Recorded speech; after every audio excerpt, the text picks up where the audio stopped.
привет! Добро пожаловать на мой канал «Северный Кипр глазами студента».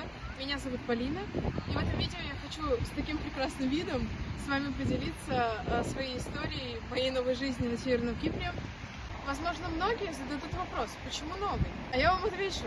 Каждый переезд, будь это переезд из одной страны в другую, переезд из одной квартиры в другую, это всегда начало новой жизни, начало нового этапа в вашей жизни. Так как большинство вещей кардинально меняются, и это произошло и со мной. Оказавшись одной на Северном Кипре, первым делом я начала заводить новые знакомства. Я считаю, что это самый такой важный и главный этап, когда ты начинаешь адаптироваться в новой местности. Потому что общение с местными людьми, общение с приезжими, такими же, как и ты, всегда помогает тебе. Когда ты знакомишься с людьми разных национальностей, всегда познаешь что-то новое. Узнаешь новую религию, узнаешь также про бытовую жизнь и про традиции. И это всегда очень интересно. При переезде из одного города в другой, а тем более из одной страны в другую, ты часто выходишь из зоны комфорта.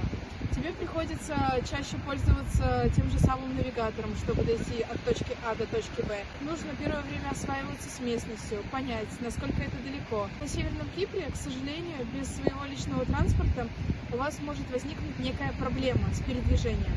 Так как, к примеру, города здесь расположены относительно недалеко. К примеру, Фомагуста от Искеля находится в 15-20 километрах, в зависимости от точки, куда вы едете. Это не так уж и далеко, но согласитесь, вы все-таки пешком или на велосипеде вы не доедете. Поэтому приходится либо заказывать такси, либо пользоваться общественным транспортом, который, к сожалению, еще недостаточно развит в этой местности. А если говорить про такие города, которые расположены в 40 или более километрах от Фомагуста или Искеля, то тогда тем более. То есть это большая проблема для передвижения. Не знаю, как в других странах, но на Северном Кипре местные жители, киприоты, они не любят, когда их называют турками, общаются зачастую на своем родном языке, турецком. И это создает некую проблему.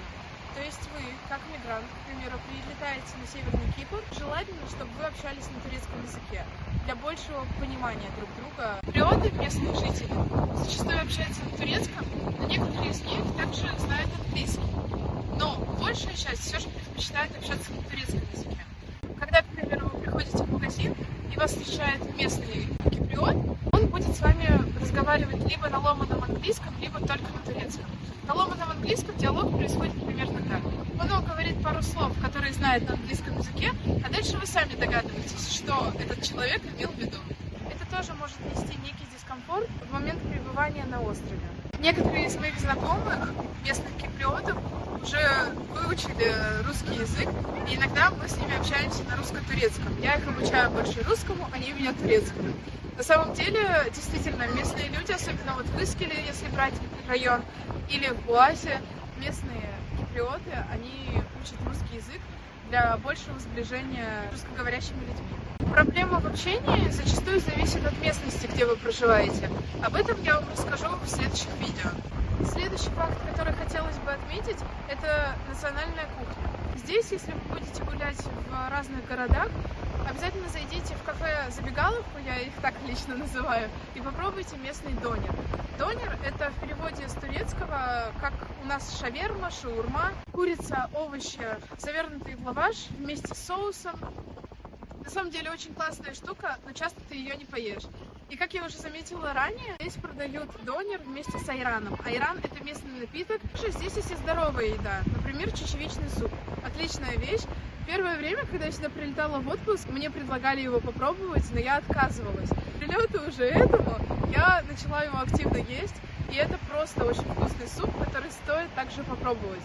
Ну и, конечно же, я не могу ничего сказать про местные оливки. Сезон оливок зачастую здесь октябрь-ноябрь, возможно, весной. Оливки здесь великолепные, и оливковое масло просто восхитительное. Раз уж мы с вами заговорили про еду, стоит отметить, что Северный Кипр – это мусульманская страна. Соответственно, вы редко где найдете свинину в магазине. Цены на говядину и баранину здесь значительно выше, чем на курицу.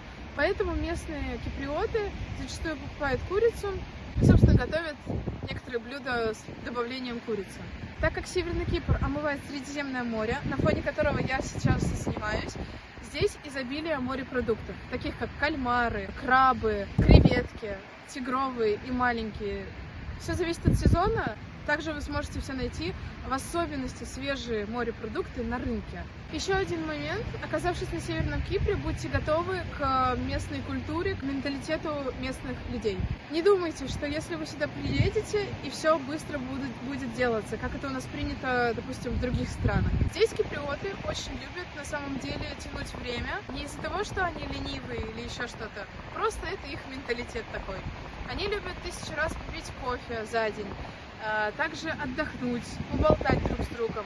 То есть на работу, как таковую, они не нацелены. Особенно если ваше дело или работа связаны с государственными учреждениями, тогда точно никуда не спешите.